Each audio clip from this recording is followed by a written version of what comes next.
What I'm about to share with you today are the very reasons why you're finding it hard to raise money consistently for your organization.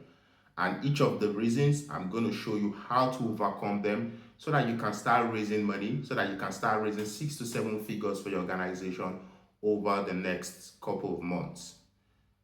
Before now, I used to be like you, confused as to how to raise money. But over time, I was able to discover not just how, but even gone on to raise over $5 million. And I've worked with other fundraisers, raising almost $1 billion over my time within the nonprofit space.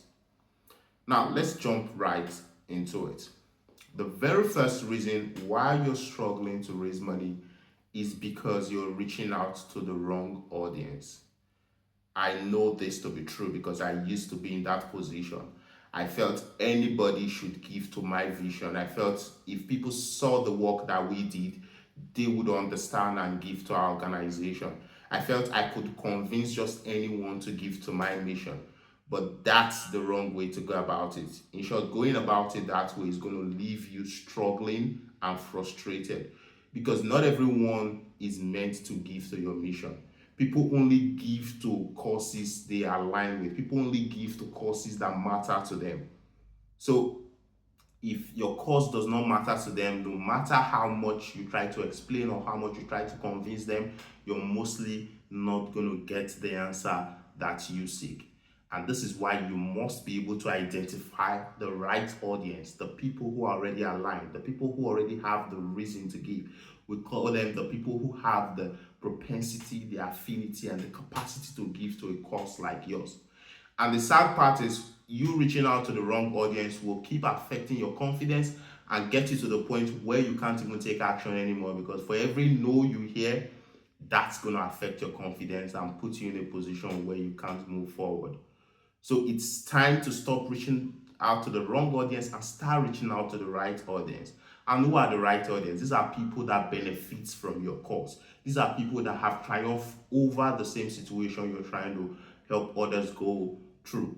These are people that would gain some form of benefit by recognizing or aligning with your cause. These are people who are already aligned with your cause. You need to be able to do a deep research to find this group of people and then build a list of them. And these are the people that will make the very foundation of your fundraising success. So reaching out to the wrong audience is going to destroy you, but finding the right people, knowing who they are and going after them, that's what's going to change your entire fundraising trajectory.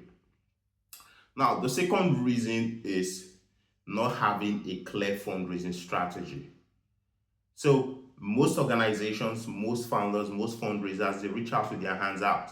They're reaching out to say, we need $10,000, we need $1,000, we need $500, $50. They're just reaching out to ask. And this, of course, would always get you the no. Why? Because people don't like people reaching out to them just to ask for money. It feels transactional, and people don't like transactional relationships. They want people who care about them. They want to know that you have their best interests at heart. They want to know that you see them, you value them. And that's why you must have a fundraising strategy, a fundraising process that gets to show them that they matter. You need to be able to build your know, like, and trust factor before you make the ask because people are going to need to know you, they are going to need to like you, they are going to need to trust you before they ever give to you. Or we can say people only give to relationships let me put it this way. You can only withdraw from a relationship you've invested into. So you reaching out without a relationship and just trying to make the ask is always going to get you turned down. But if you are able to build that relationship, initiate the relationship, nurture the relationship before you make the ask, you're most likely going to get the funding that you seek.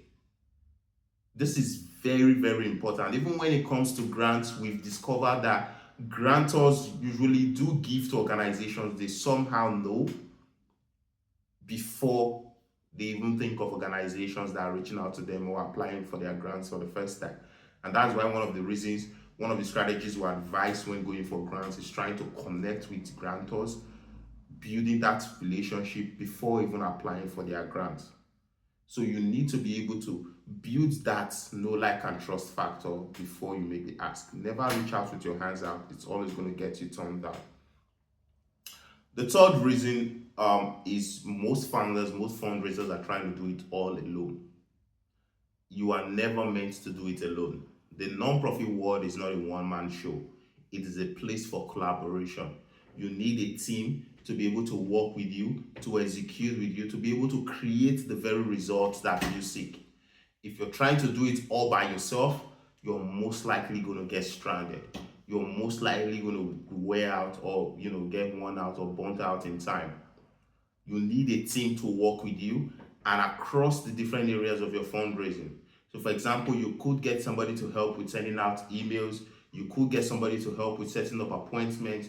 You could get somebody to, work with you to reach out to your prospective donors. There are different areas that you are going to need help.